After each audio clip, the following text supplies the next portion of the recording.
E agora quero convidar você a rezar, a nos colocarmos na presença de Deus para preparar os nossos corações para o estudo bíblico que vamos realizar daqui a pouco. Meu Senhor e meu Pai, envia teu Espírito para que eu compreenda e acolha a tua santa palavra. Que eu te conheça e te faça conhecido, te ame e te faça amado, te sirva e te faça servido. Te louve e te faça louvado por todas as criaturas. Faze, ó Pai, que pela leitura da palavra os pecadores se convertam, os justos perseverem na graça e todos consigamos a vida eterna. Amém.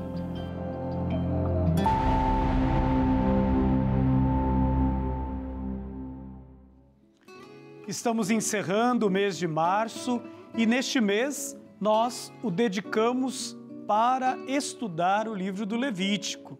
E claro, quantas coisas foram aparecendo deste livro, quantas coisas vamos levar para a nossa experiência de vida cristã.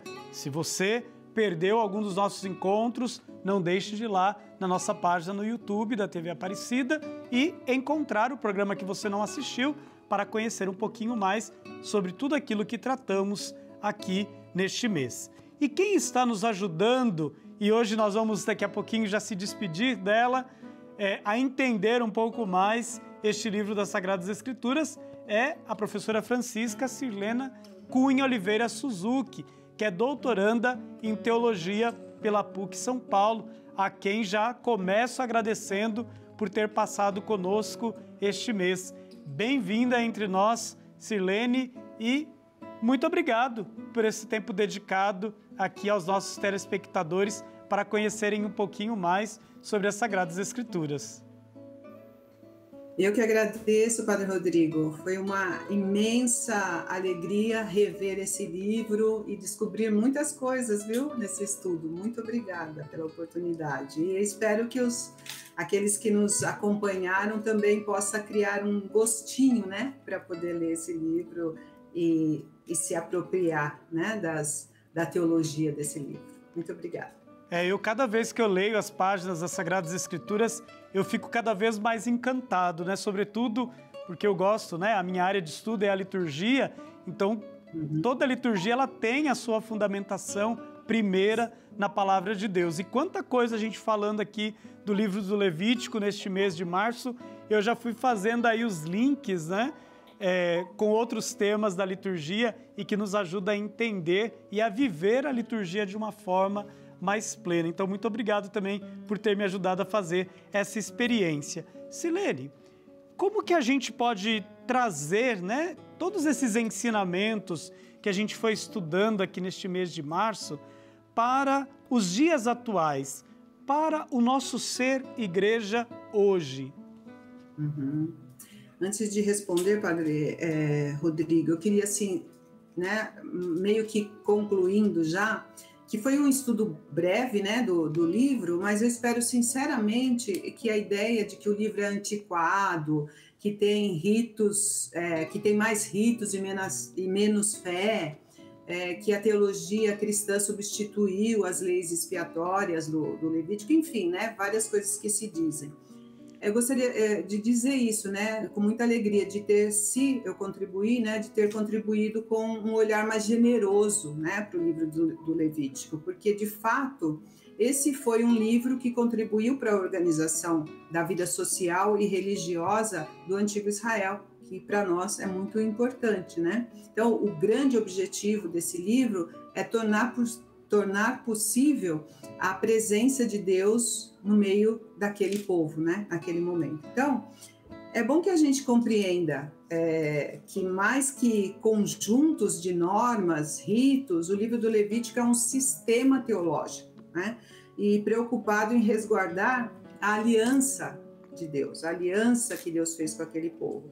E aí fazer surgir uma boa convivência, né, entre os povos. Então, eu acredito sim que o Levítico possa ser atualizado todos os dias, seja pelos judeus ou seja pelos cristãos, Jesus nos deixou o mandamento que engloba de forma ampla todas as regras de convivência, de respeito entre os homens e mulheres, de comunhão, de humildade, no reconhecimento das nossas falhas humanas, né? E, sobretudo, no cuidado com os mais vulneráveis. Então, isso tem uma fundamentação grande lá no Antigo Testamento, né? Então, no capítulo 19, 10, eu digo que, agora voltando um pouquinho já na nossa conversa, que nós estamos atualizando o livro do Levítico na campanha da Fraternidade de 2023, né? Quando, diz lá no Levítico, quando vocês fizerem a colheita na lavoura, vocês deixem lá, né? Não colham tudo no limite do campo e tudo mais, né? E assim por diante. Então, e qual é o tema da campanha da fraternidade desse ano, né? Fraternidade e fome. E o lema é importante, né? Que Jesus nos diz: dai-lhes vós mesmos de comer.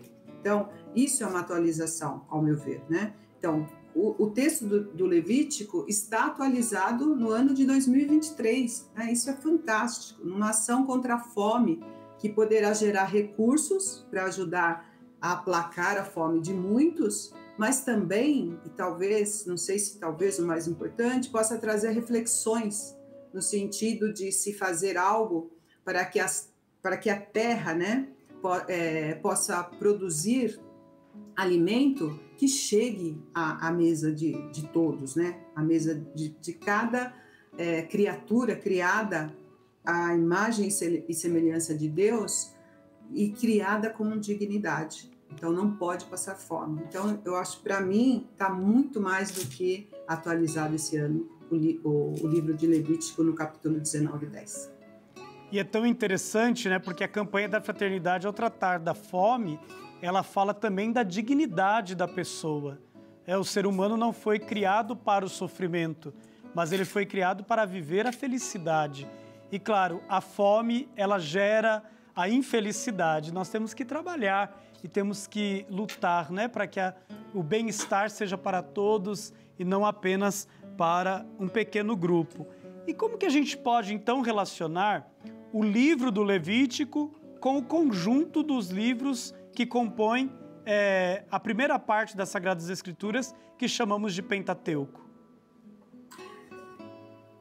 Bom, o livro do Levítico, ele está no meio, né? Tem dois livros antes e dois livros depois. Ele é o centro do Pentateuco. Então, no Gênesis, depois da etapa da origem e tudo mais, a gente vai ver uma família, né, que é a família de Jacó, com seus 12 filhos, descerem para o Egito, né? E essa família, e José já estava lá, porque todo mundo sabe que José foi vendido, né? Então, essa família se multiplica e se torna esse povo.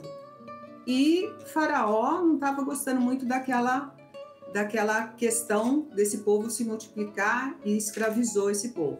Então, eles vão, quando começa o livro do Êxodo, começa daí, né? De mostrar como esse povo se multiplicou. E no andamento do livro do Êxodo, com os mandamentos e tudo mais, no final do livro a gente vai ver então a construção do tabernáculo por uma questão muito que acontece, a construção do tabernáculo logo depois que aquele povo, enfrentando problemas, eles constroem o bezerro de ouro e vai então entrar numa idolatria. Então esse tabernáculo é construído. E aí o livro do Levítico, que está ali no meio, né, Deus vai falar com Moisés a partir do tabernáculo, né? Então o tabernáculo é um lugar sagrado, onde Deus é a morada de Deus. E depois lá em Números também, Deus vai dar todas aquelas instruções, que o mês de abril, né, que nós vamos acompanhar, todas aquelas instruções do tabernáculo, a partir do tabernáculo. Então, esse elemento de ligação, né, e essa preocupação de Deus de estar junto com o seu povo, de favorecer essa aproximação. E depois, lá no Deuteronômio, que Moisés, em um único dia, faz toda, né, uma memória dessa caminhada e pede para que eles sejam obedientes às leis do Senhor. Então, eu vejo essa aproximação, né, toda uma ligação dos livros, né, do Pentateuco. É muito clara, e principalmente essa questão da idolatria, né, que tudo vai sendo feito para que se evite essa idolatria. Então, nesse sentido, os israelitas mostram boa vontade, né, até. Mostram através do cumprimento da lei, a sua colaboração, a sua disposição em agir de forma a receber o perdão dos pecados. Pode cair muitas outras vezes, mas eles estão dispostos, né, a pedir o perdão. E mais ainda, favorecer e fazer a vontade de Deus, a vontade de Deus é se fazer presente no meio deles. Então, eles colaboram com isso. Isso é importante, né? Ver essa questão da resposta que o fiel pode dar a Deus. Silene, gostaria de agradecer imensamente a sua participação aqui no nosso programa, você ter dedicado todo este mês de março a estar conosco, né?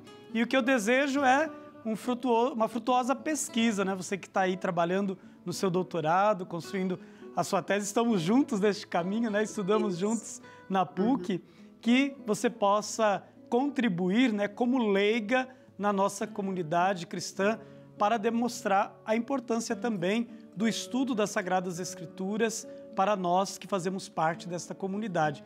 Frutuoso tempo de estudo para você e de trabalho também como professora de Sagradas Escrituras. Muito obrigada mesmo, e o mesmo desejo para você nos seus estudos. Muito obrigada.